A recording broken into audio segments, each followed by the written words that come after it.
నువ్వు ఒక ప్రేమించడం గొప్ప కాదు బ్రో, ప్రేమించబడడం గొప్ప. నేను ఏమైనా ఇగ్నోర్ చేస్తున్నారా అంటే ఫస్ట్ ఇమ్మీడియట్లీ వాళ్ళని దూరం పెట్టేసి, వాళ్ళు ఎప్పటికీ నీ దగ్గర రారు. వాళ్ళ ప్రేమను కోరుకోవడం కూడా మూర్ఖత్వం అవుతుంది. ఇవాళ మంచిగా ఉన్నా కూడా రేపు రోజు పక్కా దూరం అయిపోతారు వాళ్ళు. ఒకప్పుడు బాధపడకంటే ఇప్పుడు 2 నిమిషాలు బాధపడి ఇష్టపెడితే బెటర్. అప్పుడు డీప్లో పోయిన తర్వాత ఎంత బాధపడ్డా కోలుకోలేము. ఎవ్వరికి మనుషులకు కానీ దేనికి కానీ వ్యసనాలకు కానీ దేనికి అడాక్ట్ కాకూడదు. ఏదైనా కూడా ఒక మోతాజుగా ఉంటే బెటర్ అని నా ఫీలింగ్. ఏదైనా కూడా డ్రగ్ లెక్క మనం తీసుకున్నామంటే ఎఫెక్ట్ అవుతుంది బ్రో.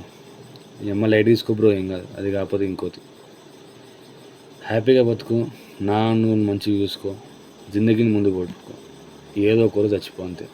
పెద్ద పీకే కూడా మనం ఏం లే. మొగలకు మన కష్టాలు ఎక్కువ ఉంటాయి, సంపాదించుకోవాలి, పీకాలు కష్టపడాలని. ఆడలకు కూడా ఉంటాయి అనుకోలే కానీ మనం అంత ఉండదు అనుకో. సరే ఎవరికి ఉంటే వాళ్ళకు ఉంటుంది కానీ వాట్ ఎవర్ ఇట్, మంచిగా ఉండండి.